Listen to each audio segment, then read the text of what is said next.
to talk about tonight what is the fourth lecture. This is the series, of course, of the Ben Gurion era at High Noon, Israel and the Jewish people in 1957 to 61. Tonight's the fourth lecture, which is entitled Sneaking into an Exclusive Club. No, I said that wrong. He says, oh, thank God I put the wrong title here, but yeah, that's right. Yeah, playing with the big boys, Israel and the Cold War in 57 to 61, part one. So what I'm going to do is I divide this into two parts. There's a big topic, and tonight I'm going to give sort of like the necessary background as I see it, the context, because history is all about context. Otherwise, what do you need anything for? And then next week I'll go into specific and greater detail to the degree I have time for in these very key years of 57-61, even though to many people today, unless I bring it to your attention, they won't even be aware that this exists. The reason I mention this is because, again, you talk to a young person, there is no Cold War now. It's not been in their lifetime. Formally, anyway. I know about Putin and all the rest of it, but formally, they said the Berlin Wall went down what amounts to 25 years ago. That's a little bit of time for some young people. They were a twinkle in their parents' eye.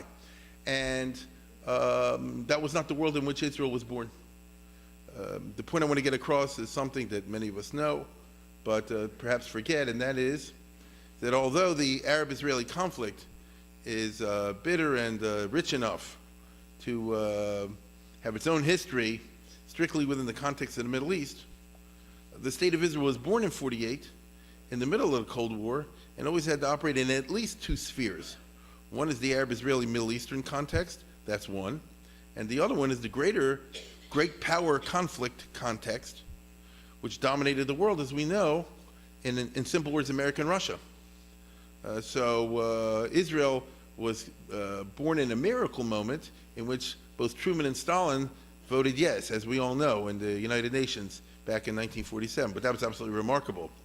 And that went away fairly quickly. And then it was replaced with a Cold War context. And the state of Israel either made the right choices, made the wrong choices, whatever the case is, had to operate, as they say, in a world in which the Soviet Union is not something that they can take for granted. And although Israel did have to wage a very long war in the United States and the U.S. Congress and places like that over many decades and still does, there was another great power out there in which they didn't have a chance to have AIPAC, as you know. And the influence of that other power very powerfully impacts Israel. And I want to talk about that general idea tonight. The years that I'm covering this year, 1957-61, are the peak years of the Cold War. Think about what I just said. They're the main years of the Cold War. By the time you get to Eisenhower's second administration, both Russia and America are building nukes at an amazing rate. They're constantly testing new things. We forget about this because in Kennedy's time, they made a nuclear test ban. But at this time, there was no such thing. And so every month, Russia is sending off some H-bomb somewhere, and then the U.S. is doing so. And many of them fail, and we know today that there are whole cities in central Russia that just blew up that nobody talked about. And the American failures they did know about that caused all kind of trouble. And there are a lot of lawsuits connected to this sort of thing. People really were thinking about the fact that in a few years there's going to be World War III. All the movies and the novels of that time were built around that idea. Some people may perhaps remember. And a lot of people were really convinced that this is the end, this is the last generation, and there was good reason for that. So that's just a broad context of what's going on in the world. And then you had the Arab-Israeli conflict within that. The leaders, of course, Eisenhower and Khrushchev, really were, by the time you get to the late 50s, they really do personify two teams that are in mortal struggle with each other. The West is Ike, the East is Khrushchev, Nikita, and each one had no time for the other. And all the countries in the world were expected to line up on one team or the other. And the Cold War is going to consist during this period of competition between the two sides to get people to sign up for their show, right?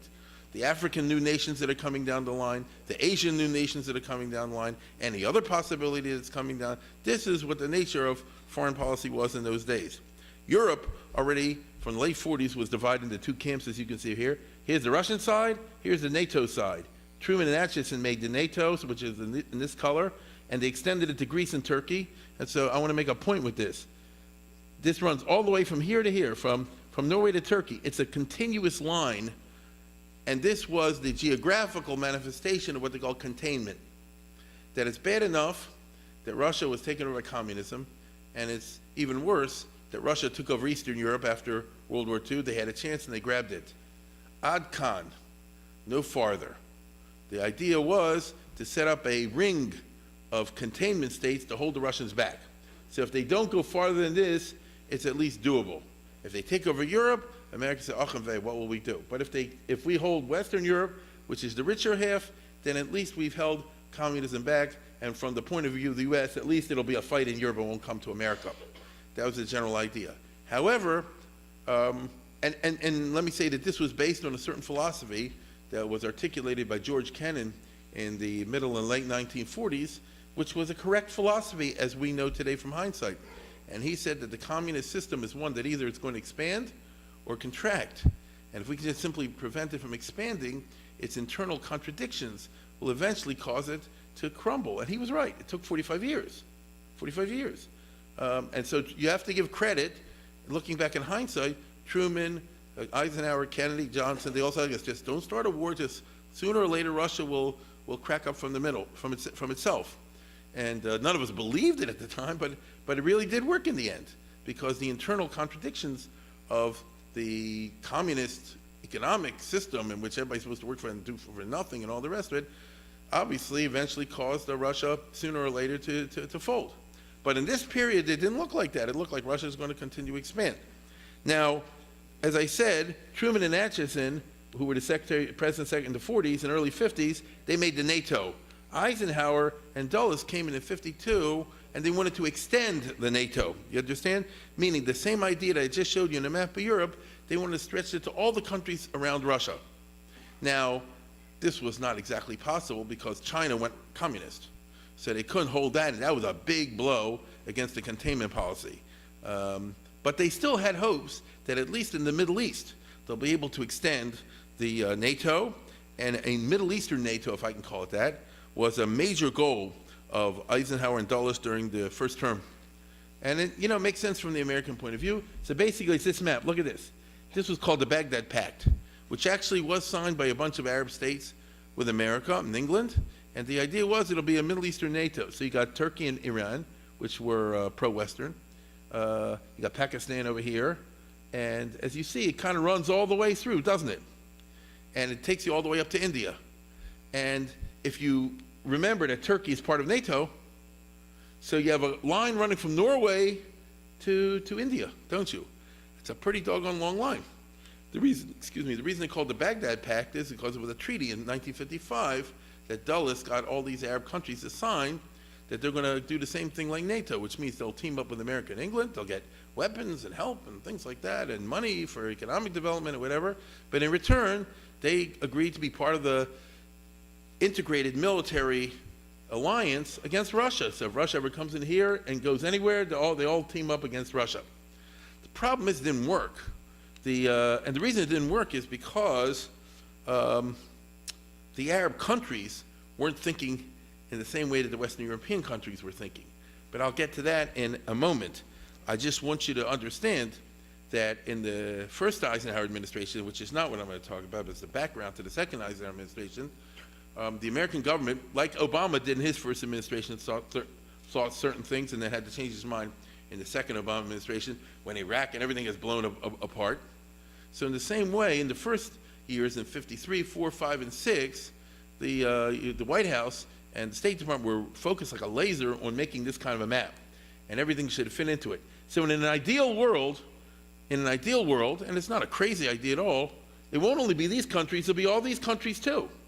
In other words, Saudi Arabia, Egypt, Syria, Lebanon, Jordan, Iraq, why not? Right, Iraq's part of it. And then you'll have really like a nice map to look at, you know what I mean? There'll be a continual line from Norway all the way to the Middle East, and it'll be all the way through. Now, this was the era in Israel of Mapai, when Ben Gurion's controversial anti-communist attitude characterizes Israeli policy. In other words, look at a tiny Israel, okay? Go back to the map for a second. I mean, Israel's barely there, as we all know. And one might have thought that Israel said like this: we have enough tzars with the Arabs. Why wouldn't we get involved in international politics and take on Russia and all the rest of it? But that's not who Ben Gurion was. He had all kind of characteristics, some better, some worse. It's a matter of opinion. He dominated Israeli policy, certainly foreign policy, during the time that he was in charge. And one of the characteristics of Ben Gurion was he was a Cold Warrior. That's who he was. He hated Russia. He was what you call democratic socialists, and the democratic socialists hate the communists, even though to a right-winger they say, oh, the socialist communists all one thing, but it's not true. You understand? And the fact that one type of socialism is democratic, the other one is not, is a big deal to them. Ben Gurion, from day one, I would even say, wanted to line up with America. And certainly in the Eisenhower years, he really wants to hook up with Washington big time. Let's go to the next picture. You had Ben Gurion, and you had Reuven Shiloach, who is not well known because he always avoided publicity. Reuven Shiloach is the guy who set up the Mossad. Reuven Shiloach is the one who conducted the secret foreign policy of Ben Gurion. He's the one who did all these things that were not reported in the news. And one of the things he does is hook up with the CIA under Truman.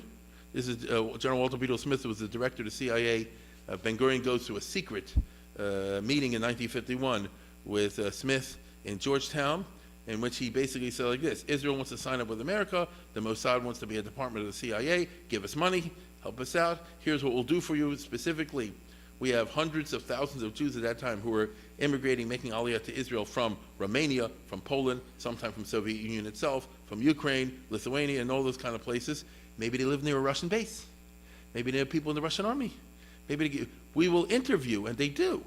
In the early 50s, the Mossad, calling themselves something else, goes around to let's say, for example, this is a couple, for argument's sake, that moved from Russia to Israel in 1950.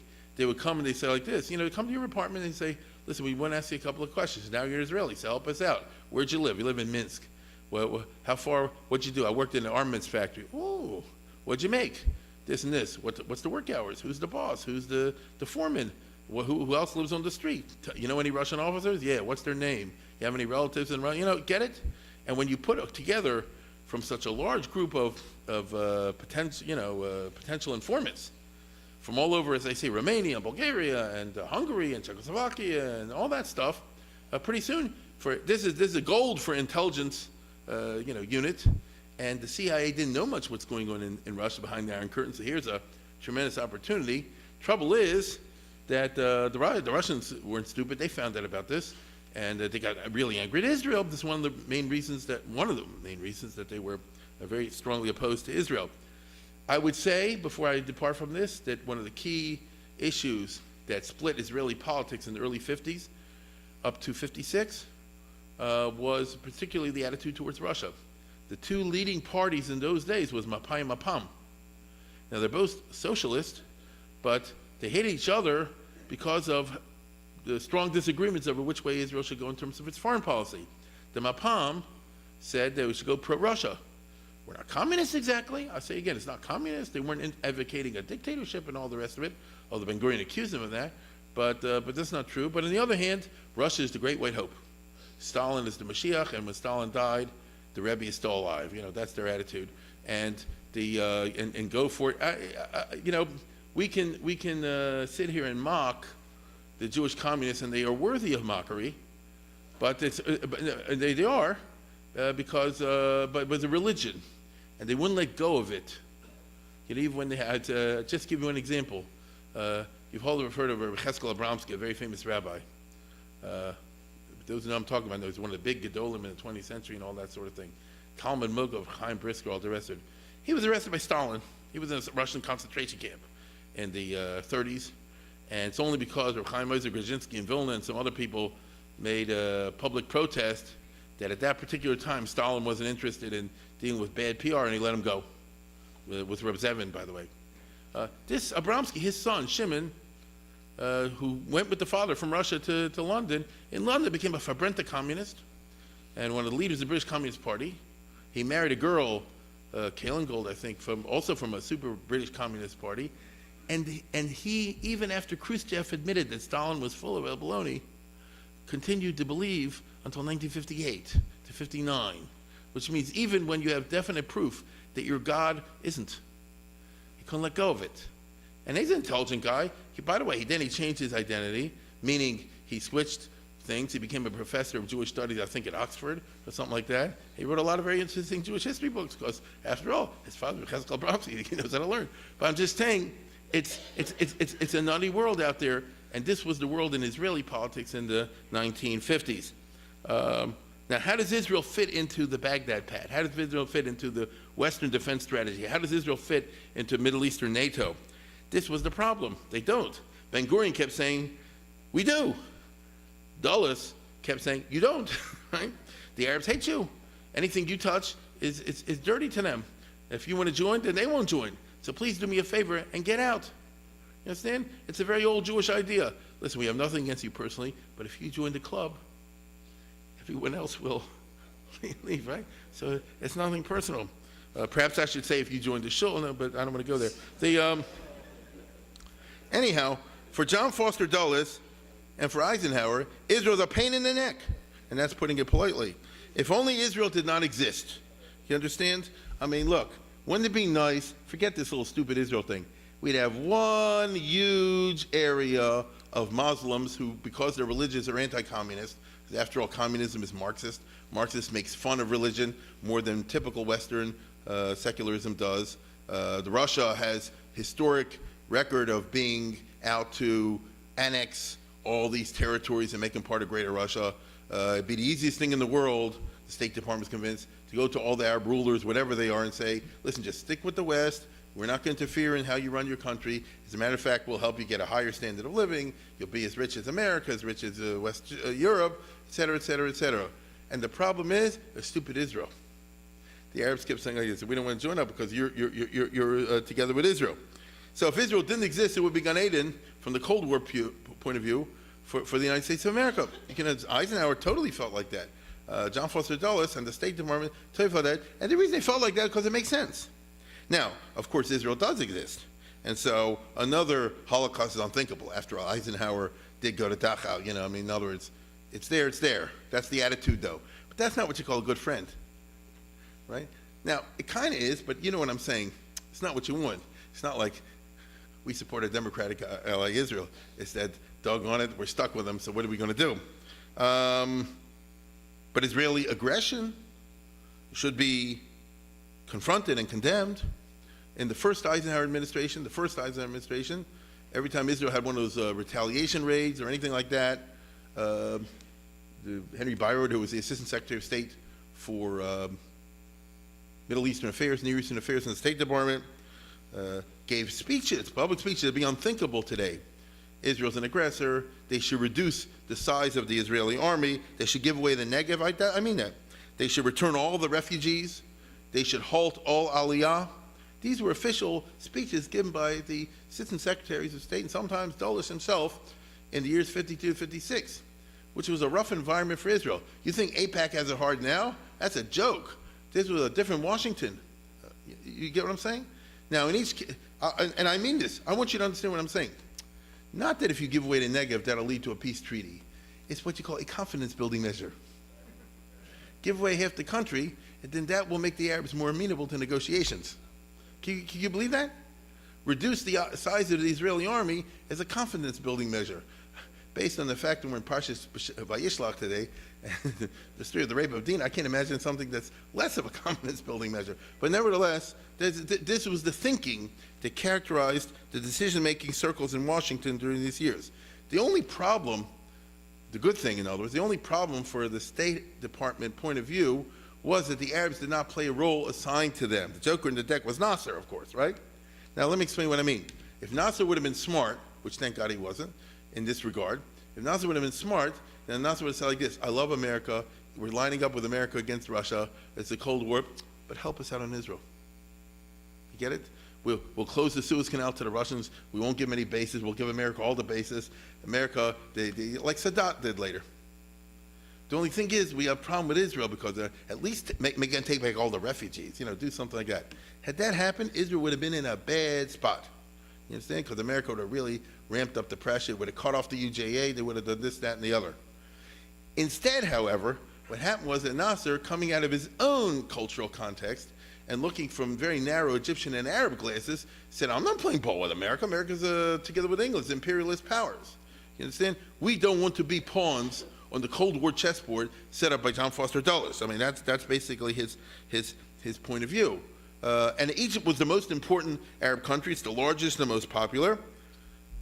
But to Nasser, and for understandable reasons, Russia's not a threat.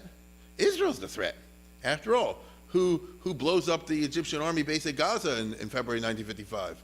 You know, who was the one that sent letter bombs to Egyptian officers, even though they're the ones organizing the Fedayeen squads?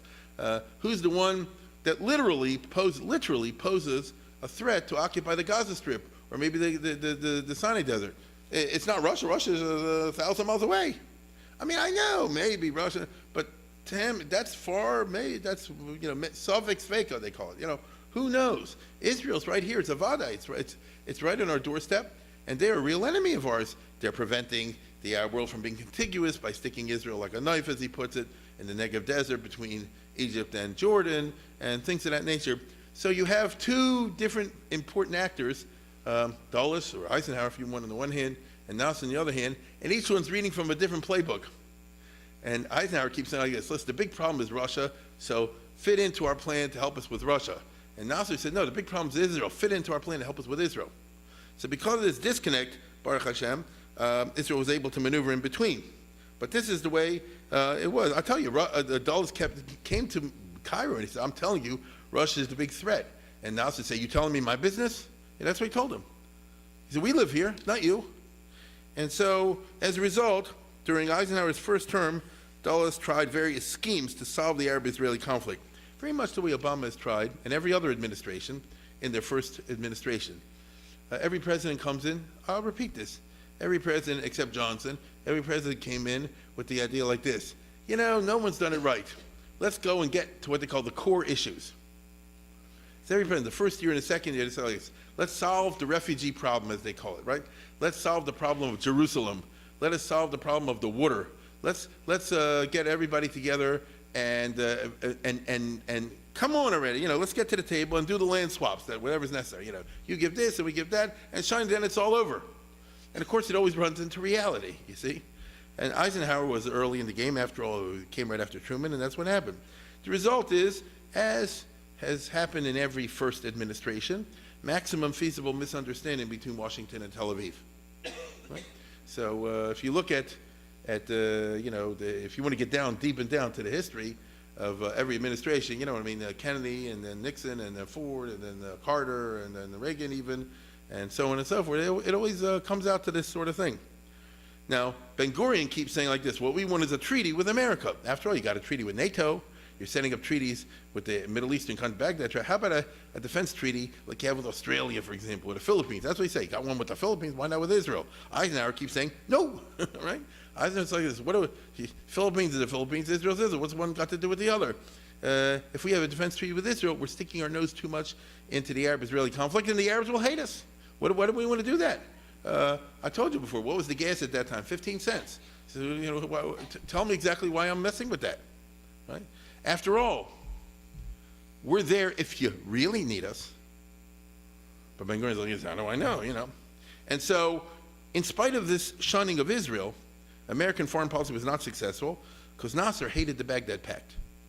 This has to do with the fact that in addition, and America had to discover this every time the new president had to discover this all over again, in addition to the fact that they view the Arab-Israeli conflict as its own problem, and they're not worried about Russia and the Cold War, there's a separate issue involved, which I say the president's only learned in the second term, and that is, not all the Arabs like each other and get along. Actually, they like to shecht each other too. And so there's huge, how should I put it, competition in the Arab world, which, by the way, is not there at this particular moment because of the threat of Iran. But historically speaking, when these other outside threats didn't come in, there's huge competition who should be the top dog in the Middle East in terms of power and prestige. Now, I'll give you an example of what exists today in terms of countries trying to throw and shift their weight around and be top dog in the Middle East. Turkey, that son of a gun over there. This is all about Erdogan. What's it all about? He wants to, show that we're back in the Ottoman Empire or something like that. Knows we're not some marginal type figure. And so he'll go in on purpose to do this to Israel and help a terrorist group over there, and then on the other hand side with America next week, and try to consider himself a fancy maneuverer, you understand, a very clever guy. And what does Turkey gain from this? They gain no land, you understand? They don't gain anything. They just gain a certain covet. So in Nasser's time, Egypt's a big country, but so is Iraq. And Syria is in its own way, but Syria is already starting to show in the 50s the fundamental signs of dysfunctionality, which of course progress over the succeeding decades.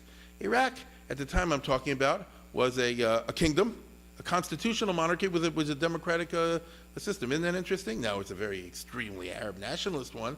All the rest is not a great place for Jews, which is why they all get out of there, go to Israel in 1950-51. But let's say you're not Jewish.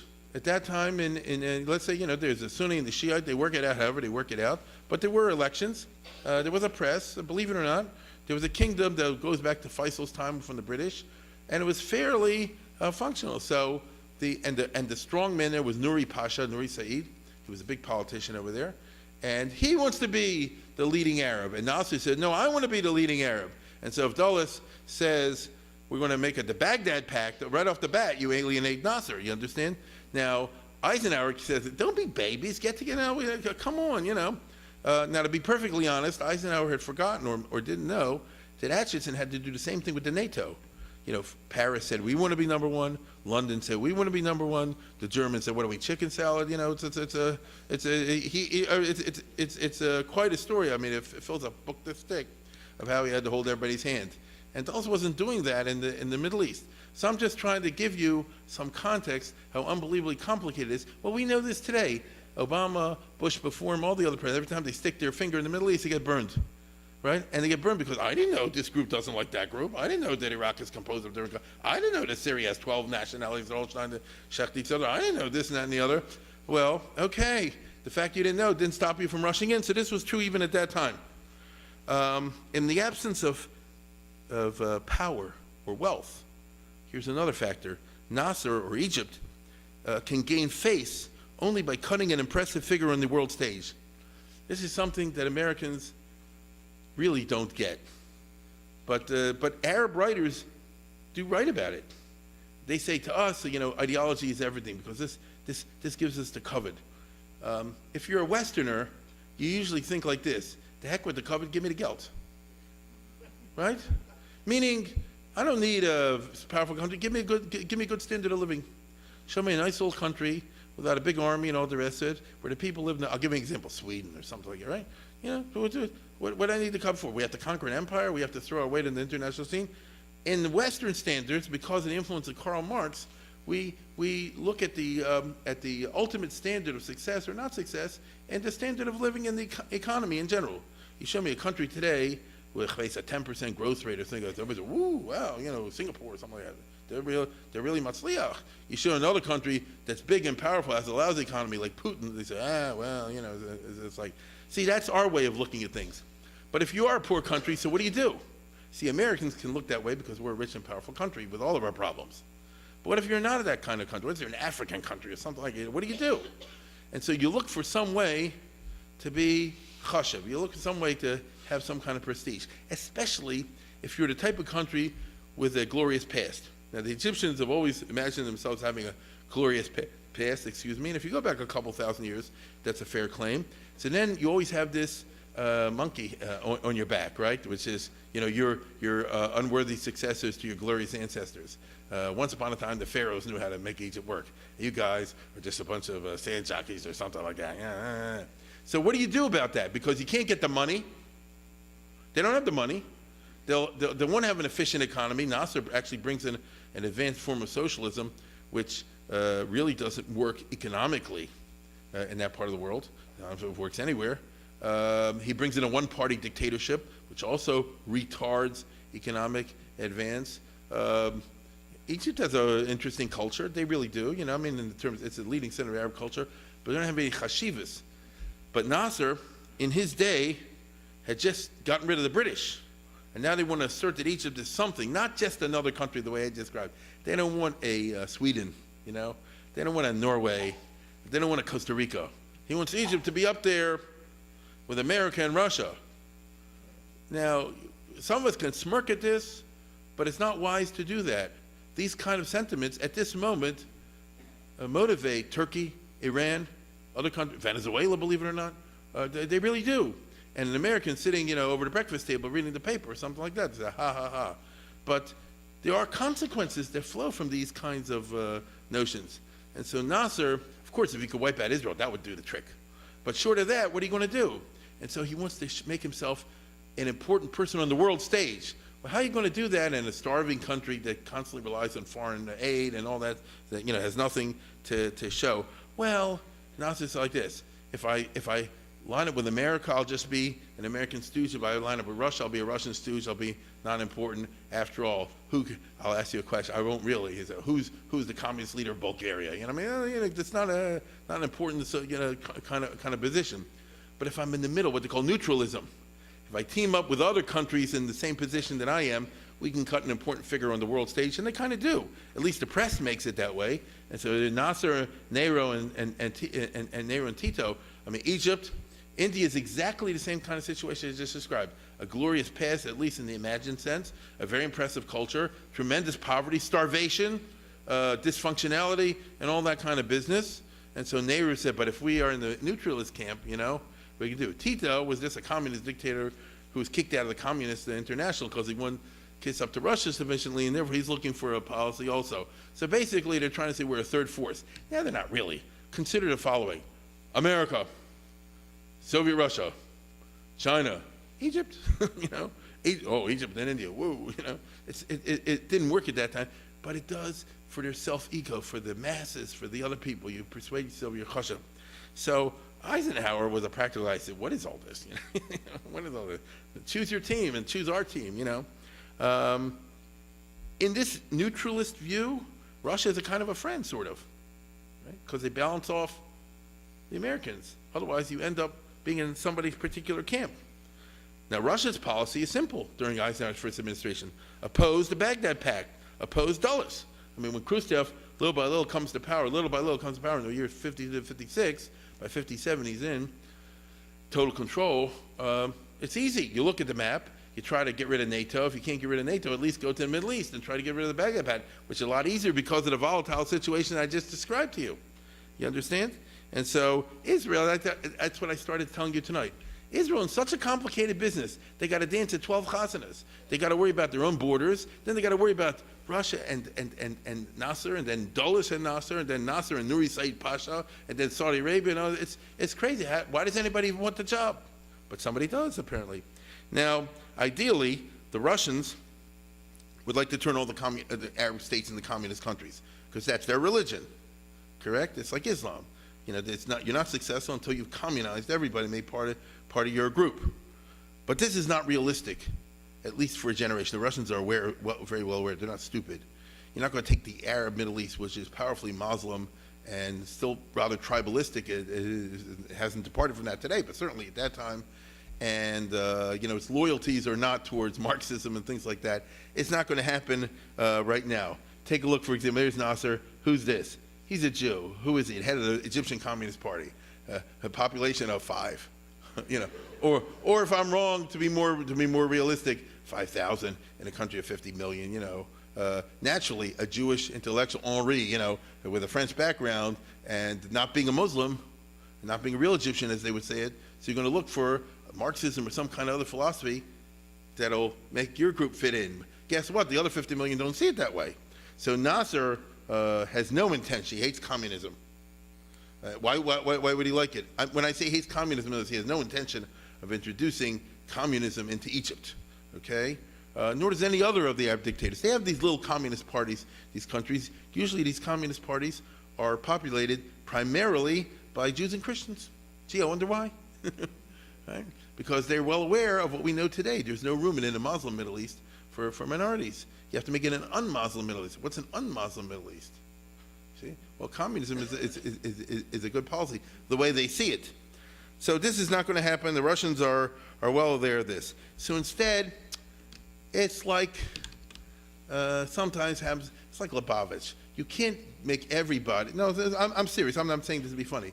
I mean, across America, you're not going to turn everybody frum overnight. But if you get them to be a little bit more observant, there's also a victory. You get it? Move them slowly in the direction of Kiruv. Okay? It doesn't happen now, but it'll happen tomorrow. It'll happen a day later. That's exactly Soviet policy in the Middle East. He said we have to encourage those factors, those state actors, those leaders who, at least as we judge it, are moving things in the proper direction. Egypt could go for a Muslim Brotherhood. That would not be good for Russia. Or he could go Nasserist. Now, Nasser is a modern Orthodox. He davened 5 times a day. He really did. And he took all the Islam stuff seriously. But he was opposed to ultra-Orthodoxy, as we would say. Yeah? He's opposed to clericalism, that the Muslim cleric should run the show. This should be, like I say, a modern Orthodox. And consequently, he's as secular as you'll get in terms of a charismatic leader who commands the attention of the masses. He, of course, uses nationalism, anti-Zionism, and all that sort of thing as his tools, but what the heck, why not? And Nasser was successful in getting rid of the British and eventually taking over the Suez Canal and things that are very, very important to Egyptians and to Arabs everywhere. And so guys like Nasser are the intermediate stage. You understand? This is the best we'll get. Egypt has a lot of universities, and they still do, and they turn out a lot of university graduates. And you get a university graduate, that's somebody who's shaykh to be a communist, maybe. You get a peasant in a village on the Nile, they can't even read or write, so that's not going to happen. So the general policy of the Soviet Union is to ignore the fact that these people are not ignore the fact that these people are not communists, and they don't believe in it, and look at the more objective general pattern, which is that if we help these groups, it'll move things which, and eventually, they'll move to communism. Why? Because communism is a religion to the Soviets. They were stupid on this, and they said it's a higher madrega. Sooner or later, a smart person will see this is the way to go. You couldn't convince Khrushchev that a smart person who's really smart will eventually conclude that communism is baloney. That's not possible. And if you insist on it, I'll shoot you. You know, that's the way they think. Because in real, they cannot admit that anything's wrong at all with communism. Anything's at all wrong. After all, don't they put up the Berlin Wall? You know. He says they will never admit anything is wrong. To themselves they won't. This is why they went down eventually, because they couldn't be realistic. And as opposed to China, for example. And they're pushing in this direction. So Nasser and other nationalist leaders actually killed local communists. And they continue to do so through the 50s, 60s, and 70s. You get what I'm saying? They arrested them. Every once in a while, Soviet Union would say, let them go, and they might let them go for a while and then rearrest them and shoot them or not shoot them. The Kremlin knows this, but it's pragmatic. They aim for a more immediate goal, which is anti-American regimes friendly to the USSR, which means they're going back to the 19th century. This exactly was the policy of the Tsars of Russia, exactly. What they call the Great Game that they fought against the British, which is to get friendly powers, friendly rulers, bases, and things like that in Muslim areas. The British always managed in the 19th century to keep them out, but a lot of movies, plays, and like Kim and all this, organized around these themes. And Russia, at this time in the 20th century, the cards are stacked differently, and it'll be good for us. Now, plus ça change plus la même chose. The more things to say. I mean, we're back to the 19th century. I mean, Disraeli was always maneuvering the British policy very famously in Palmerston to block the Russians from getting a foothold in the Middle East. That's exactly what the 19th century diplomacy was all about in that part of the world. So here we are in the 1950s and 60s. From the point of view of Marxist hashkafa, as I told you, Nasser represents the best possibility. So the Russians have to think in those terms. So even though he shoots the communists, Russia backs him. It's interesting in that way, which is very disturbing to Israeli communists, by the way. Israelis said in Israel, there is a communist party. Ben Gurion oppresses us, but he doesn't shoot us, so why don't we get a little more time over here? But, you can only ask a little bit. And beyond that, the party is right. So you just can't ask any questions. Same thing, by the way, happens in Syria and Iraq. I mean, Assad and Saddam Hussein were both tight with Soviet Union and with Russia afterwards, if you remember. And both of them killed the communists. And so now an unsophisticated person will say, why would Russia team up with Assad? And as you know, to this minute, as I speak, Russia is the main backer of Assad's son, correct? Why is the regime not fallen? Because Iran and Russia are giving them all the weapons. Because they're trumping, they're privileging their national interests, Russian national interests, Iranian national interests, over questions of ideology. This is very interesting in that regard. In return, of course, the USSR gains access to these countries, the kind of influence that flows from a lot of arms sales towards them, and eventually Soviet Russia will get all over the Middle East, military and naval bases, completely undercutting NATO and frustrating containment. So in other words, as far as the Cold War is concerned, the U.S. was completely defeated. I just want you to understand that. And when they set up the idea of containing communism, it was a total and complete failure, and if anything, it went the other way. By the time this process is over, rove of the military bases and airfields and spying facilities, all the rest of it, are for Russia. Okay? You look at a map, let's say in 1970, you see Egypt and Syria and Iraq and this one and that one and the other one and Libya, and they're all doing Russian things. And the U.S. has very few places to send the Sixth Fleet and things like that. It's quite an environment that Israel operated in. Now, in his first administration, Eisenhower didn't exactly grasp this. And so he and Dulles had to learn the hard way as Nasser scuttled the Baghdad Pact and destabilized Jordan and Lebanon. I'm going to deal with this a little more later, but in the immediate aftermath of the Sinai campaign, particularly in the second administration of Eisenhower, Syria and Lebanon, eventually Iraq, were hotspots. Eisenhower eventually had to send the Marines to Lebanon, if anybody remembers that far back. And the idea was that Nasser, who had a great deal of charisma and following in the Arab masses all across the Middle East, because they looked at him as someone who was relatively honest. That's right. Look, someone honest and someone who was a pure Arab nationalist as opposed to your local sheik, who's just interested in grabbing more land, more women, that's what they are. So why should anybody be patriotic for that? You understand? Go for Nasser and build one Arab nation under Egyptian leadership that can take on the West, take on the East, and certainly take on Israel. So this is what they call destabilizing. Egyptians would get to idealistic army officers, diplomats, college-educated people and say, let's form a Nasser underground and overthrow the government and take over and make this a pro-Nasser country. This is what the CIA and the State Department and America had as their nightmares all through Eisenhower's second administration. Now, in the beginning of this process, when Eisenhower became president, Israel was stronger than all the Arabs put together. I mentioned that last year. That's actually surprising for many people. I'll say it again. The Israeli army, weak as it was in 1953, Israel was stronger in their air force, their army, than Egypt and Jordan and Syria and Iraq and Lebanon put together. Because Ben Gurion put a lot of money, relatively speaking, those days into Israel, and the Arabs didn't. And not only that, but there was an embargo by the great powers not to send new weapons, which is not a bad idea. Not send any weapons to the Middle East. It's called the Tripartite Declaration of 1950, in which England, France, and America said we're not sending weapons to either side, right? I mean, what's the point? You have 30 tanks, you have 40 tanks. How's it going to help if we give you 300 and 400? You just have the same standoff, just to be more destructive. So in that context, Israel was actually militarily strong. They didn't, let me try to explain this in simple English. If you lived in Israel in 51, 52, 53, 54, you really didn't have to worry about an Arab invasion of Israel. The Arabs hate you. There's tremendous hostility. There's border raids and things like that, which are very bad. But what they call basic security in Israel, they're not going to Tel Aviv, because if Jordan or Egypt or anyone goes and tries to go to Tel Aviv, the Israeli army will be able to go to Cairo and to those places, Amman. So they knew this. However, after 1955, when the Soviet Union gets seriously involved and gives the first arms deal to Egypt, in which they break the arms embargo and they give them modern tanks, modern jets, the MiGs, and all the rest of it, that completely changed matters, and all of a sudden Israel, for the first time since 1948, was faced with an existential threat.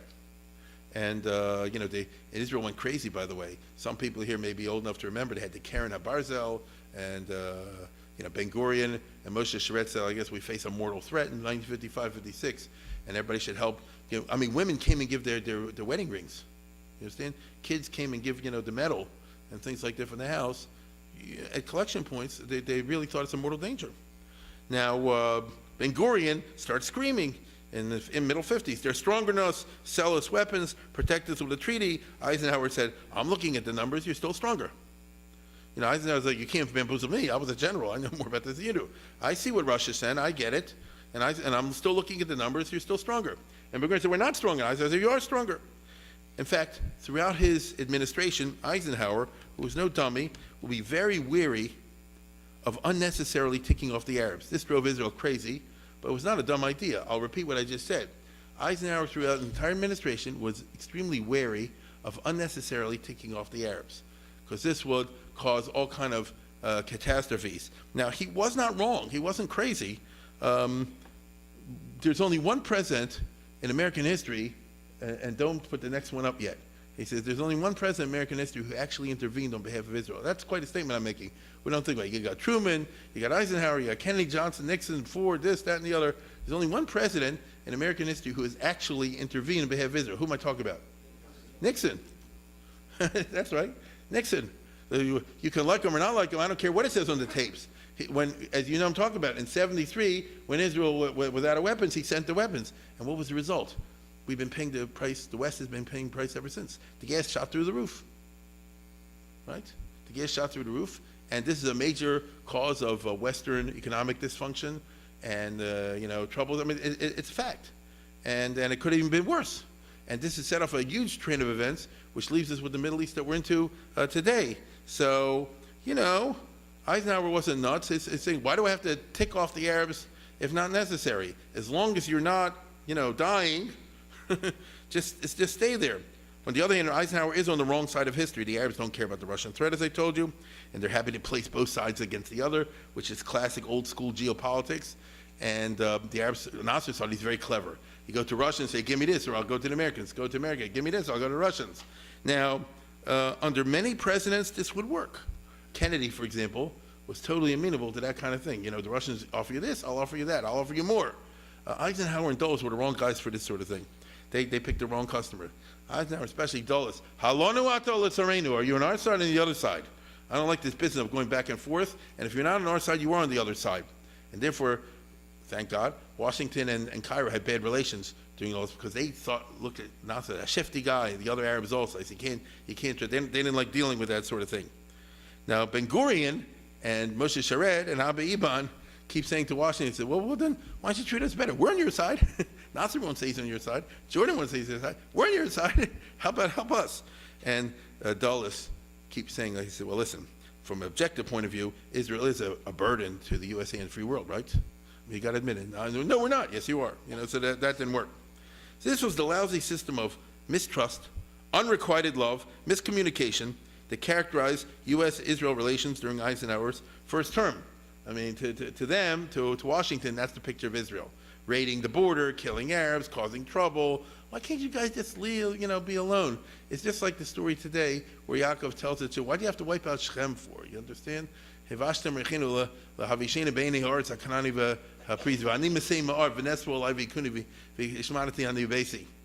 of course, these guys said, nothing has changed in thousands of years. That's what it is.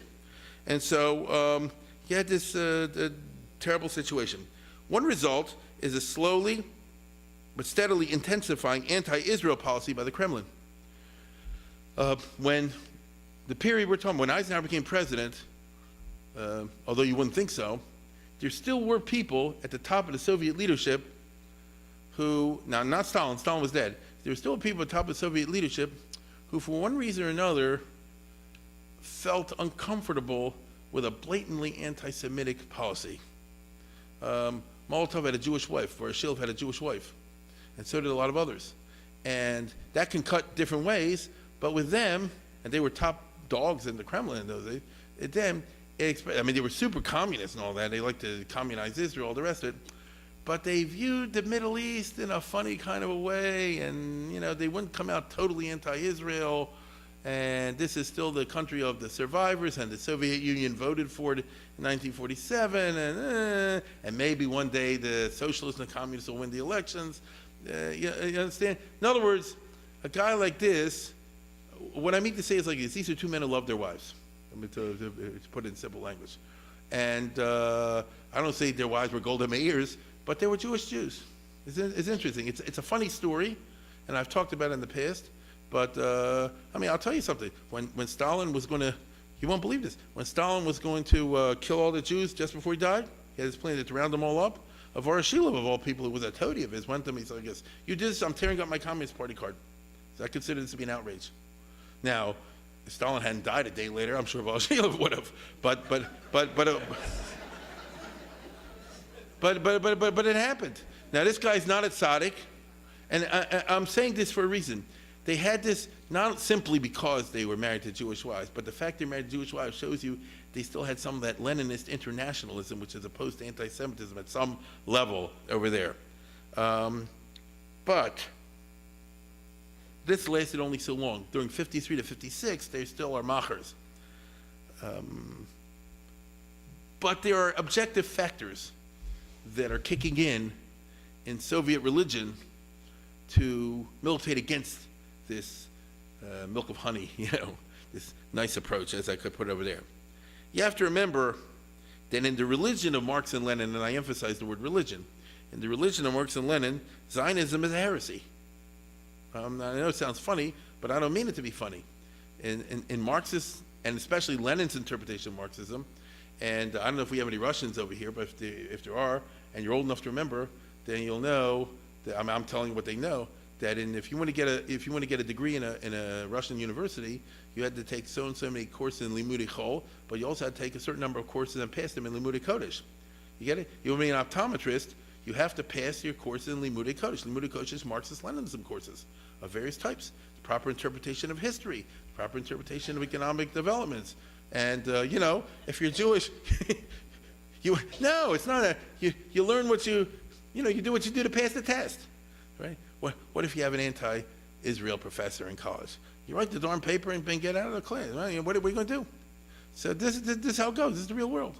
And so deep within the Soviet ideology is this idea, going back to Lenin, not to Marx, because Marx died before Zionism started, but Lenin was around, and he said that Zionism leads the Jews away from their true path. They should be part of the international proletariat and make the revolution of the world, and blah, blah, blah.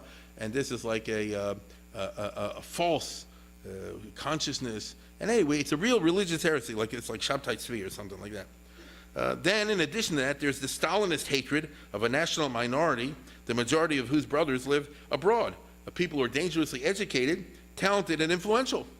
Stalin, in other words, for super chauvinistic and national reasons, came more and more to hate the Jews simply because they're unlike anybody else in Russia. All the Ukrainians live in the Ukraine. All the Russians live in Russia. Almost all the Lithuanians and so forth live in Lithuania. There's a few workers in America, they don't count. And you go across, the Chechens, this group, they all live in Russia. The Jews don't all live in Russia. Not only that, the Jews in Russia all have brothers and sisters, literally, and cousins, and other relatives in America and elsewhere in Israel. There's no other group like that. They correspond with each other. Uh-oh. That itself makes you a cosmopolitan, which was a curse word that could get you killed. You understand? This itself makes them potential spies. To Stalin, the way of dealing with potential spies to kill them, then they don't have to worry if they turn into actual spies. Because his system is better to kill 100 innocent men as long as you get that one guilty guy, right, than the other way around. This was the policy. And so there are basic factors in the Soviet way of thinking.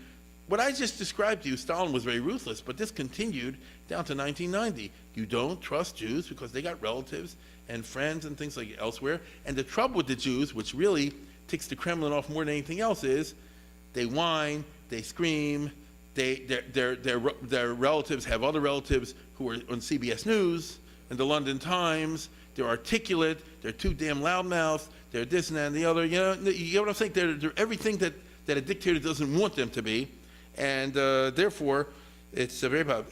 There's Stalin, who killed Saul Michals simply because Saul Michals, who was the #1 Russian Yiddish actor, had acquired too many friends abroad. Even though he used all of his friendships abroad to advance the cause of the Soviet Union, the fact you've got too many friends abroad itself is a problem. They're not Chechens, they're not Tatars who don't have any other relatives in there, and so Stalin liked them. By the way, he killed the Chechens and the Tatars. What's worse, Israel, by the time you get to the early 50s, after 1953, is secretly encouraging a Soviet Jewry movement. Ben Gurion thought he was very clever. Moshe Sharetta was very clever. They put a guy, Shaul Avigor, who had been a big macher in the original Mossad, before 48, and he was related to Sharet, and he said like this: You have a secret unit that nobody will know about, and you broadcast surreptitiously Soviet Jews. If Israeli diplomat, you drop a Hebrew newspaper somewhere.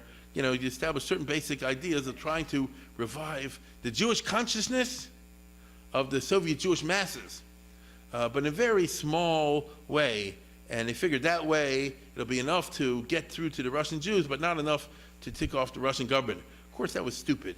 Ben Gurion's personal secretary, to whom he dictated his diary every night, was a Russian spy, Zobar. Yeah. So he says, tonight we have a secret unit against Russia for Soviet Jewry. An hour later, it's in Moscow, this telegram, But he thought he's so clever. Now, anyhow, you can't beat the Russians when it comes to spying. They are who they are. Now, then the Soviets are aware of the CIA connection I told you about before. They're not unaware that Ben Gurion, again, this guy is every day telling the Russians how Ben Gurion and Walter B. Smith, and after him, Alan Dulles of the CIA, are all in bed together. And then finally, the Maka B'Patish, the final blow, which really solidified the Soviet extreme anti-Israel policy that commences after 56, was the rise to power of this mamzer, okay? Khrushchev was, among other things, very anti-Semitic. You get it? That's just part of who he was. Now, it's fashionable in Western circles today to build up Khrushchev because he's better than Stalin. That's the old joke of the rabbi the first week. Somebody dies when he's in the first show, and he says somebody should give a eulogy and nothing to say. He says his brother was worse, So here also, he's better than Stalin. And it's true, he was better than Stalin, and he denounced Stalin and all that kind of stuff. And there was a little bit of glasnost, of opening up a little bit under Khrushchev. But as far as Jews are concerned, Nikita Khrushchev personally hated Jews. That's just who he was. You understand? He had some Jewish drivers and things like that. That's the oldest line in the book. I hate Jews except for Yankel over here. Now, Israel's going to suffer the brunt of this. I want you to understand what I'm talking about. From the time of Khrushchev on, which means basically almost all the way through, this extreme racial, religious, whatever you want to call it, this hatred. Khrushchev came from a working class background, a Russian, Ukrainian family. They just don't like Jews, you understand? That's who he was. So Khrushchev, like I said, was a real chalaria, and the last vestiges of internationalism disappear from the Kremlin. Only crude Russian anti-Semitism remains. Khrushchev and Brezhnev and whoever came after, Andropov, all these guys, they really believed in the protocols of Zion. Okay? They're the ones that wrote it, and they did. Russia's the one that invented that. Doesn't matter. And the reason it doesn't matter is because they said, even if it was forged, but it reflects the reality. Because after all, who were the top advisors of the President of the United States? Who's in charge of the London Times? You go to Paris, to this one. You always end up with some Jew somewhere. You get it? This means obviously it's a conspiracy. Why would a country like Eisenhower, why would a country like America not dump Israel and get all the Arabs together and make a Baghdad pact? It can only be explained by the all-powerful Jewish conspiracy, and et cetera, et cetera. And they're the real threat to Russia. I know it's going to sound funny to us, but I mean, they looked at the international Jewish conspiracy as one of the most dangerous threats to the Soviet Union, right? And it doesn't matter to, what you can argue against this. I mean, Gromyko, who's another one of these mums there, you read his memoirs, and by the way, his wife was Jewish. He says, that doesn't have anything to do with anything. Gromyko was Russian. He's a liar, But his memoirs, I remember I read, he says he met with Kennedy a month before the assassination, and he said, and John F. Kennedy told me, there's a certain group out there, which will remain nameless, a certain minority group, which is out to poison relations between U.S. and USSR. But when I get reelected, I'll take care of them. 1 month later, he was assassinated. You get it? No, this is, and I can't even say that they're just total, I mean, they do believe this. Now, this is a pity, because contrary to popular belief, Russians are not inherently anti-Semitic. It's interesting. The average Russian, now they've been fed a lot of poison, but historically speaking, Jews never lived in Russia. Therefore, they never developed this kind of racial business that is associated with the Ukrainians, for example, and other groups that are in the middle between Russia and Poland. And there it's much worse. In Russia proper, I mean, I know it sounds funny if you're not aware of this. In Russia proper, the Russian people are good people. And, my father lived there, other people lived there, just one by one, and ordinarily, you need help, they'll help you. And, when they liberated the Jews in World War II, it's not the only thing they did, of course, but they meant it. And unfortunately, the leadership from the top has always been problematic. This is down to Putin today. And under Khrushchev, it was really bad news. Here's the face of the good Russia. Remember him? Now Stalin used him to make H-bomb, but afterwards he said, "What's going on over here?" And Sakharov was 100% Russian. He was a guy. He wasn't Jewish at all. But nevertheless, he represents the Russian liberal tradition, which has never had a chance to breathe. Unfortunately, it's very sad. Which way is Putin going today? That's a big question. He's not pursued an anti-Semitic policy. He's very clever. In my personal analysis, that's because he's read the tea leaves, read the past, and he says the Soviet Union did a lot of things right, but they made a number of mistakes. One of the mistakes they made was unnecessarily doing what I just told you the last 2-3 minutes, taking off the Jews. There was no need or no reason to do that. There's no conspiracy, and therefore, if we just leave the Jews alone, they won't bother us, and we'll just deal with America on its own. It's very interesting how the Kremlin operates. But under Nikita Khrushchev and under Brezhnev, matzah was a threat. I remember reading this years ago. It surprised me, but it didn't. That, after the Soviet Union fell, a certain amount of secrets got out, and a certain amount of minutes of Politburo meetings, right, made it to the West. And I remember one from 1972, when Brezhnev was in charge. This is a meeting of the Politburo, of the political bureau of the Soviet Union, the top guys, and they have a report on American submarine, and they report on something in Germany, and they report on matzah consumption in the Soviet Union. You understand? And then I would tell you, and Brezhnev said it's actually a tribute to matzah. Brezhnev said, matzah is a dangerous thing over here. It stimulates, and you wonder, how can a real country do that? If you don't know, you don't know. And I get the funny part of it, but you understand the serious side as well. And ordinarily, it would be humorous, but Israel and the Jews, but Israel specifically had to pay the price for this hostility. You get it? This is a funny part over here. Now, anti-Semitic persecution of Jews in Judaism is a pronounced feature of the Khrushchev era. Many of us don't realize it. We didn't follow it closely. There were persecutions of Jews in Judaism, disguised as anti-smuggling operations and things like that, in the late 50s and the 60s, okay? And the name was always Weinstein and Weinberg and, that sort of thing, and everybody knows exactly what's going on. And if anybody said it's anti-Semitic, Khrushchev said, that's anti-Soviet talk, it's not true. But it was. And why is a guy like Nikita Khrushchev worried about that sort of business? Except that you see it's a basic part of who he was. Things only got worse as far as Israel and Russia is concerned after the Czech arms deal of 1955, as Khrushchev and Nasser got closer and closer, and it reached a nadir, a low point in the Sinai campaign, when Bulganin, who was the president of Russia, sent a letter to Israel threatening to blow him up. Here's Nikolai Bulganin. He was the president of Russia. He sends the official messages. Take a look at the message. Right? He says, government of Israel is playing with the fate of peace and the fate of its own people in a responsible manner, which means you could lose your statehood, meaning we could kill you. You understand? The countries don't talk to each other like that usually. And Ben Gurion was so ticked off, he wrote back, he said, I'm surprised, expressed my surprise and sorrow, and the fate of Israel will not be decided by any foreign factor, but only by the sovereign state of Israel. No, Ben Gurion said, bug off. But I can tell you right now, Ben Gurion didn't do that until first he called Eisenhower to make sure. He said, you're going to cover us, right? Right? Because Russia had the nuclear bombs. They had H-bomb already. So it's not a good situation. Now, really, I can tell you right now, Ben Gurion was so angry, he wrote a letter back in Russian, with about 3 words in it and so forth. And but his wife, she tore up the letter. She said, "You're crazy," She tore up the letter. The Russian language and the Arabic language have the most number of curse words in the world. That's what I'm told. Anyway, in the end, Ben Gurion, as you know, withdrew from the Sinai and the Gaza Strip under pressure from Eisenhower.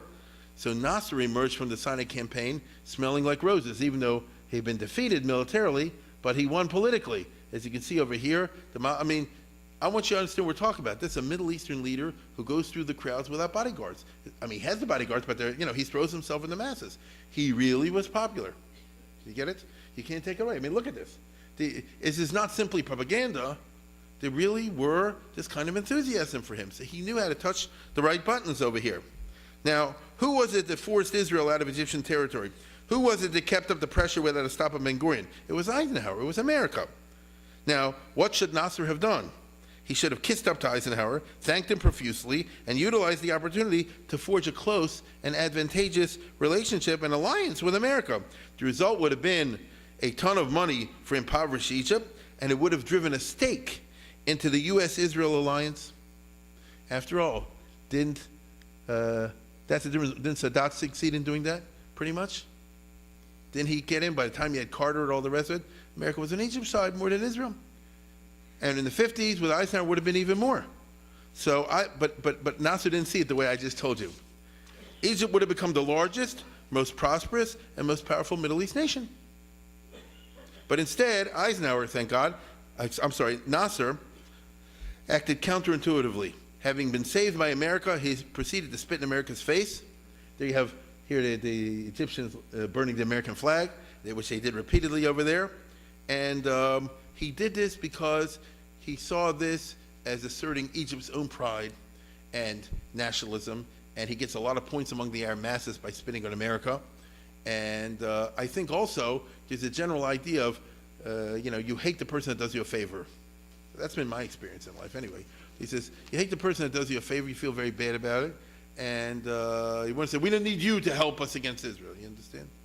And it's also true that he captured the imagination of radical Arabs all across the world with an anti-American stand. Emboldened by his success in the Sinai campaign, Nasser seeks to Nasserize Syria, Lebanon, Jordan, and Iraq. So in 1957, right after the Sinai campaign, right away, right after the Sinai campaign was in October and November of 56. In December of 56, in January, February, March of 57, Nasser is pushing buttons to overthrow Jordan, to overthrow Syria, to overthrow Lebanon, and bring in Nasser regimes, which, among other things, will be pro-Russia. Now, America was like, what are you doing this for? We are the ones that helped you. But there's the Middle East, you understand? And don't ask those kind of questions over here. His popularity in late 56, 57, sky high. And he inspires, he really did, politicians and military officers in many countries who compare him favorably with their own loser rulers. Again, here's Nasser, who is seen as an honest guy who is out to reform the Arab world. Let me give you an example of what I'm talking about. Nasser is the one who had this guy and the king of Saudi Arabia abolish slavery. Do you know that? They still had slavery until the early 60s, and Radio Cairo kept cheppering him about that over and over again, until finally he said, isn't it a disgrace to have slavery nowadays, and all the rest of it? And Arabs say, guess what, that's a good thing. Nasser said it shouldn't be, you have reactionary countries, as I said before, where everybody's working for the sheik. How you going to look at this loser over here, right? Look at this guy, he looks like a Rosh Hashiva over here, This guy literally was into, getting 3 new wives every night. That's what it is, buying 3 girls every day. That's who King Saud was. Not Ibn Saud, King Saud. I won't go into greater details. In the synagogue, a totally corrupt character. You understand? Why should how should I explain this? If you're American, just consider what I'm saying for a minute.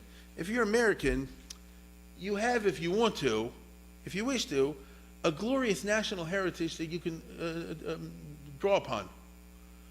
George Washington, Abraham Lincoln, the Constitution. We do. Now, is there something wrong with America? There's a lot wrong with America, but there's also a lot right with America. And so somebody can say, I'm proud to, if they wish to, say, I'm proud to be an American. How can we be proud to be a Saudi? Look at that guy. You get it? Why are you proud to be liberal? Like, what are you drawing upon? Right? You've always been ruled by corrupt, self-indulgent, what's the right word? Decadent rulers.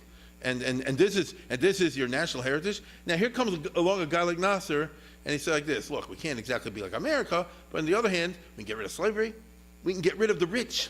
In Egypt, understand this well, he abolished the rich. Do you understand? In 1952, 3, 4, 5, 6, 7, 8, little by little, they nationalized all the businesses.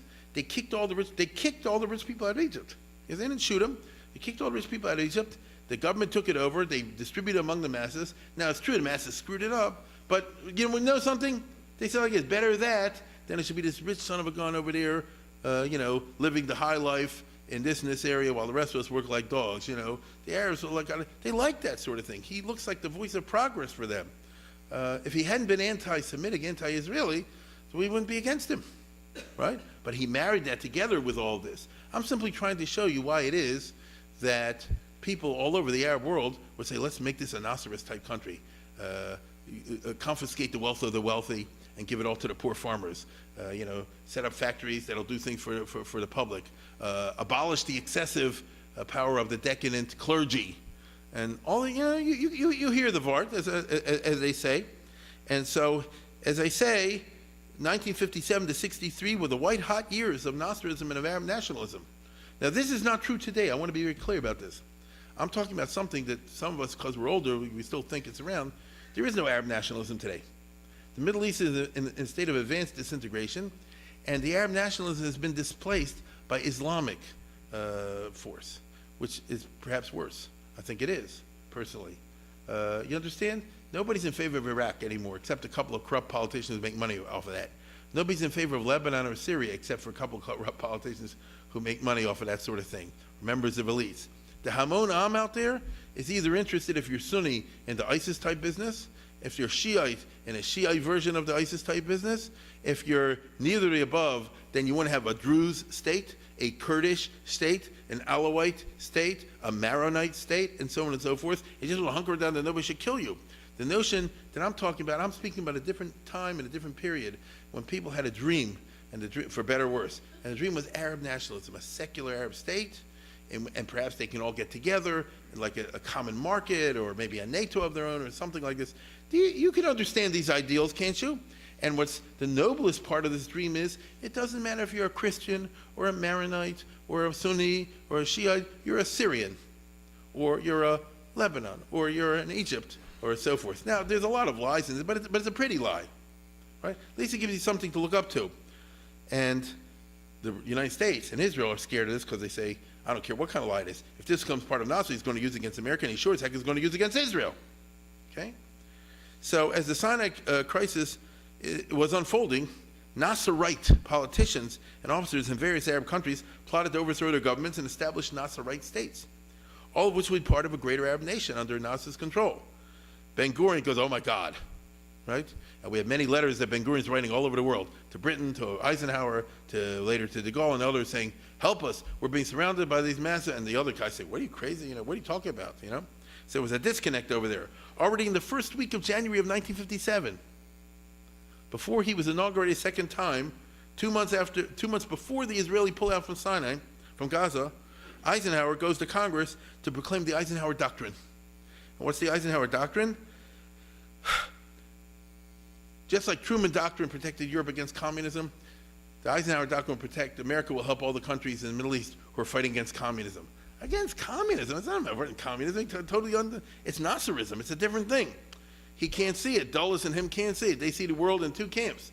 There's the Yankees and the Orioles. That's it. There's no third team. You understand? There's no third team. And Nasser is either a stalking horse for the communists or he's something like that. They definitely see him as a communist stooge or an ally or something along these lines who is cynically manipulating, justifiable Arab grievances against the West to create a pro-Soviet type situation. So America will intervene in there. But Eisenhower wasn't really stupid, and he wasn't really going to do what Bush and some of the other presidents did, which actually invade the Middle East. He was a soldier, he knew about that. And he says, when it comes down, we'll give money, we'll give moral support, we'll do this. He's very careful and very cautious type guy, which I say in a good way, right? Because he'd actually been in wars, So he's very careful. But in general, he's like laying out there, we don't like the fact that communism looks like it's about to take over the Middle East. Threats against all Middle Eastern countries are going to concern us. And he says over there, every country, including Israel. That's a marker already. It's the first time Eisenhower actually said the words, "We're in favor of all the Middle Eastern countries' territorial integrity, including Israel." That's how sad things were at that time. That the president actually mentions Israel, it's a big deal already. You understand? We've come a long way today when you hear the presidents now, including Obama, saying we're tight with Israel, we watch your back, it's our closest ally, all the rest of it. This is a rhetoric that was non-existent back in the 50s and even in the early 60s. I want you just to be understanding about that. It was a tough period. Now, Ben Gurion immediately says like this: "Oh, you're in favor of Israel. You mentioned us in the thing. How about some money? How about some serious economic and military aid? How about a defense treaty? No." I'll mention Israel, but we're not going to be drawn into you. The Eisenhower doctrine was soon put to the test with unimpressive results, because 1957 sees a whole chain of uprisings and coups and things like that throughout the world. The situation in Syria, I mean, what's there to talk about? We're in the middle of the same situation today. The Syrian famous leader, I know it's a household word, Shukri al-Qatli. There's a famous guy once upon a time. He wants to knock out the real government and put in a government together in alliance with the communists. You get it? They should be part of the coalition. To dullers, that's like seeing red. Oh my goodness. That means communism is taking over here. Syria, what can I tell you, has always been beyond belief. For Shukri al-Qatli and these guys, they marched to their own drummer. Look at this. The original Syria was the Arab kingdom of Syria as they saw it under Faisal in the time of Lawrence of Arabia. This is Syria the way they understand it, okay? In other words, Israel, Jordan, all part of Syria. Get it? That's the real way it's supposed to be. And a stickle part of Turkey too, if you notice. And a nice chunk of Iraq. This was the kingdom set up in 1918 when Lawrence of Arabia and Emir Faisal, remember the movie? When they came into Damascus and they wanted to set up an all-Arab state. This was the borders that they assigned themselves. Of course, the British, 1, 2, 3, General Allenby said, "You're out of here," and they were. But that was a case of imperialist aggression and intervention in the just, which I say ambitions of the Arab masses, et cetera, et cetera, et cetera. And so I'm simply trying to show you that even the states in the Middle East themselves are not happy with who they are and how they are. So don't be surprised. In other words, how are you ever going to have stability in a country like Syria, which sees itself existentially as in the wrong place, the wrong time, and not big enough? And nowadays, it doesn't even matter because it's been displaced by the Islamic stuff. So this is what the Eisenhower doctrine said, well, we'll protect Syria if they're threatened by Russia. I mean, it's just totally irrelevant, you see? In April of 1957, just when all this is going on, there's a coup, or an attempted coup in Jordan. Again, these are names from yesteryear, but King Hussein was still young at that time. And Suleiman al-Nablusi was a famous Palestinian from Nablus, as you can see from the name, he's a Palestinian from Nablus. He was the prime minister, and he wants to hook up with these various groups, including the Jordanian Communist Party, there was such a thing at that time, to overthrow King Hussein and take over themselves, and then either conquer Syria or join together with Syria in some other way, and then attack Israel. You understand? And only at the last minute did King Hussein do and he was out, right? It's a very complicated story, but it didn't work over there, right? Now, Ben Gurion keeps writing in 1957 to Washington, it says, "We don't have any coups, we're a democratic country. We support the Eisenhower doctrine. Why don't you give us something?" And as a matter of fact, in the second Eisenhower administration, America cut the money going to Israel.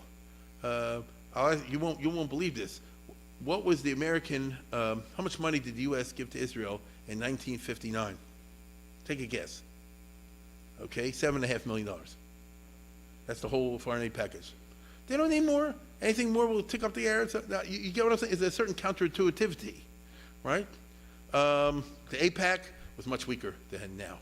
And AIPAC was fully engaged in trying to hold off the bad guys in Congress, which I'll talk about in a second. At the same time, the other parties in the Israeli government were opposed to the Eisenhower doctrine.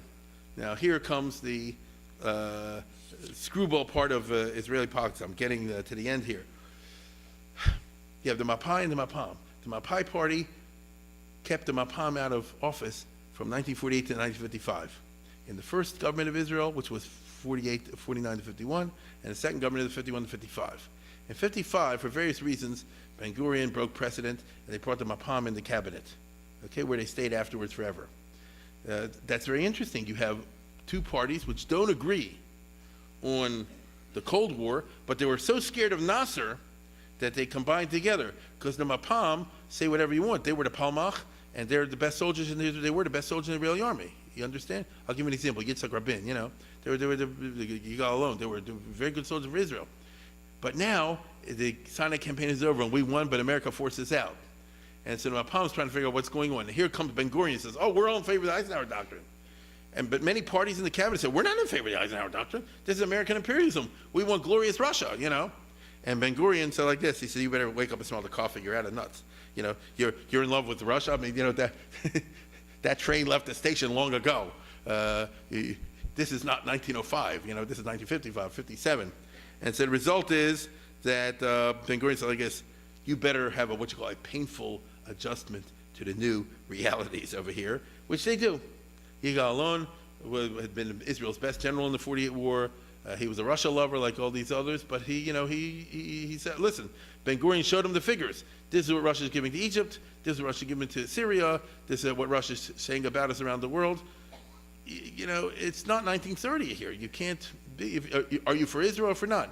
Now, I know some of you read this new book that came out, I forget what it was last year, about these kibbutzniks and all that, and a few of these guys kept up their pro-Russianism down to 60, 70, even afterwards.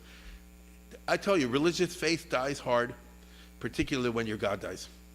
That's like a rule in history. Right? When the God dies, many people just can't deal with it, and they continue on in the same pattern. And that's what happens with these extreme left-wing Zionists.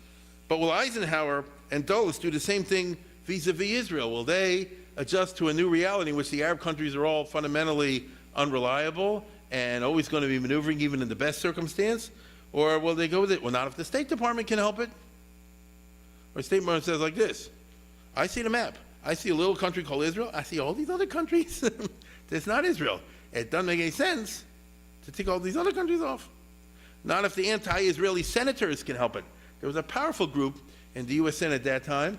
Ralph Flanders, it's a name from yesterday from Vermont. Just go Google his speeches against Israel. Oh my goodness! And against the UJA, and against the American Jews for why are we giving them tax? What's the right word? Tax deductions and things like that. Oh my! Hickenlooper from, I think it was Indiana. What's it called? Also, why does Israel have all this excessive influence? And why are we taking off the Arabs over here at a time? And people, it's a different Senate. People didn't mind making these speeches. And this guy, I mean, anybody's my age and older remember this son of a gun, Fulbright, who was the chairman of the Senate Foreign Relations Committee. And a little bit after the period we're doing, maybe I'll do next year, they were I don't know if you know this, you probably don't, there were full-blown Senate investigation of the UJA, of the ZOA, of the Israel bonds and all the rest of it. People had to come in and testify because what's the grand conspiracy over here? Fortunately, Johnson was in office at that time. But, you had enemies of Israel. Now, Israel had friends. But it wasn't like today, which you have a 50, 60, 70 automatically. You had people like Humphrey. The most important senator at that time for Israel was Paul Douglas from Illinois. People don't even know that. He was a famous liberal once upon a time, of the old school liberals. He had been a World War II hero. He was a professor at the University of Chicago, and they're very famous pro-labor, anti-communist Democrat, like Humphrey was, and all this. And he was the one who carried the heavy water for Israel. It was Symington, and the most important, of course, were the two, Israel's big ace in the hole, was the fact that the majority leader and the minority leader were very pro-Israel. Lyndon Johnson for the Democrats, William Nolan from California for William Nolan was a friend of McCarthy. You understand this? You can't go and impose your scheme of things and what the political reality is. Israel has its friends where it has its friends, they have their enemies where they have their enemies. And you can't say, you stink and you can't be my friend, and you smell good and you could be, it doesn't work like that. So I'll say it again. William Nolan was an extreme right-wing Republican, and when Eisenhower wanted to stick it to Israel after this Sinai campaign, he says, I'll fight you on my dead body. He says, that's a fact. You understand? And Johnson, forget about it. It's a good thing Johnson hated Fulbright, by the way. So every time Fulbright picked one of these resolutions, Johnson used his power. He says, I'm against the half-bright resolution. That was his thing, Okay? But, so it was a good thing to, well, I'm going to tell you something. Who Who would think that a Texas senator, it's not exactly Javits from New York, So the American political landscape was not simple at all during these years. So how will Eisenhower's second term actually play out? That is something that we'll do next week. Good night.